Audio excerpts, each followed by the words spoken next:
Você é instrumento de Deus ou de Satanás? Olha, eu espero que depois dessa aula você nunca mais veja o mundo e a vida da mesma forma. Eu queria te contar uma história bíblica e dos 16 aos 25 anos eu busquei ali uma profundidade muito intensa do relacionamento com Deus. Então eu lia muito a Bíblia, mas teve uma parte da história bíblica que me gerava muita inquietação.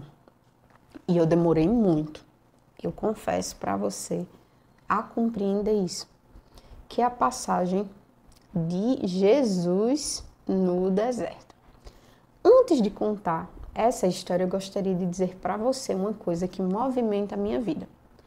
Para mim, o que traz sentido à vida são as pessoas, para a gente lutar por elas e para contar com elas.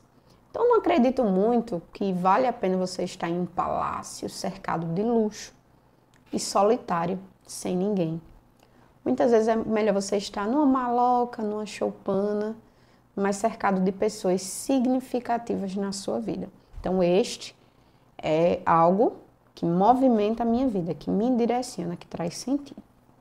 Isso tem tudo a ver com a nossa aula de hoje, se você é instrumento de Deus ou de Satanás. E aí vamos para a parte de Jesus no deserto. Olha só, naquela cena em que Jesus já está há 40 dias no deserto, ele está em jejum de pão, e aí aparece Satanás e diz para Cristo: olha, você não precisa fazer esse jejum, você pode transformar esta pedra em pão. É verdade, até aí tudo bem, eu estava torcendo por Cristo. Não, para que isso? Continue com o seu jejum. E depois, Satanás, ele chega para Cristo e diz assim: olha, você não precisa se crucificar pelos homens, pelas pessoas. Você pode simplesmente mostrar que é filho de Deus do Todo-Poderoso. Existem outras formas. Nesse momento, eu confesso para você que eu concordava com Satanás. Eu lembro a primeira vez, ainda criança, eu assistindo o filme. É verdade, Jesus, você não precisa se sacrificar, passar por aquele sofrimento todo. Você pode provar que é o Filho de Deus sem passar por tudo isso.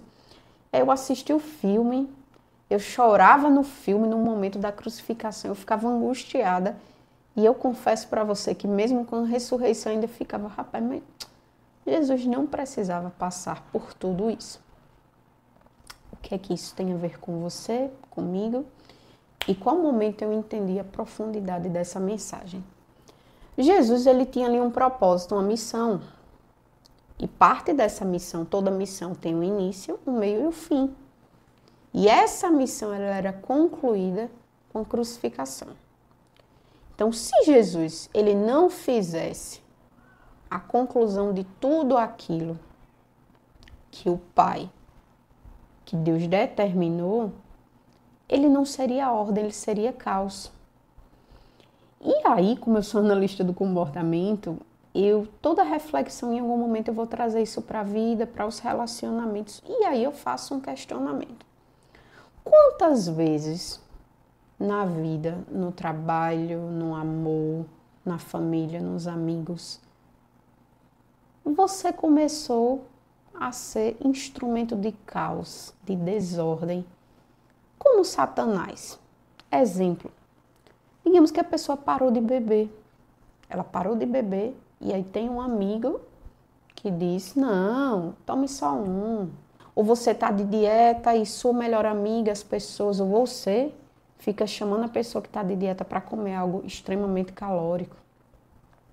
Ou a pessoa está treinando a paciência, o marido está ali sem querer brigar, o namorado, e você fica infernizando, vendo que ele já chegou no limite dele, e você fica, vamos conversar, a gente tem que resolver isso, quando nitidamente você está vendo que não é o momento.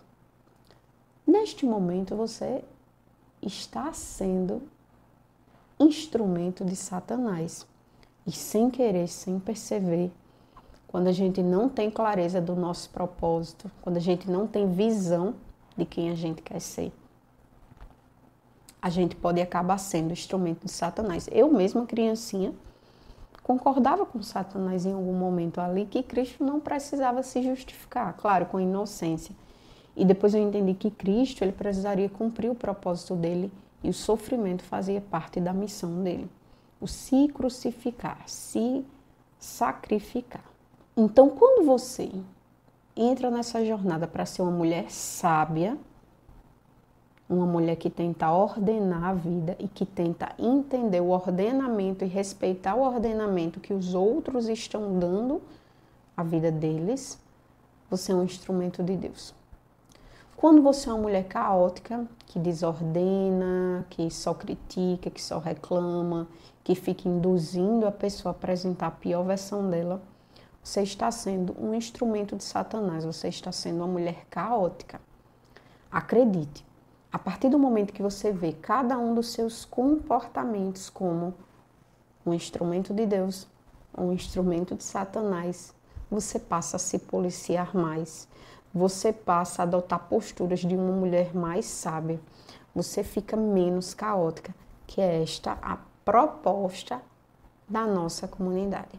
Então, eu espero que você, ao final desta aula, note com quais pessoas você tende a ser um instrumento de Satanás, em quais contextos, como você pode ser uma mulher instrumento de Deus, uma mulher sábia e não uma mulher caótica, e que tipo de pequenas mudanças você pode adotar. Então, sigamos na jornada da vida, lutando para sermos instrumento de Deus, ou seja, mulheres sábias.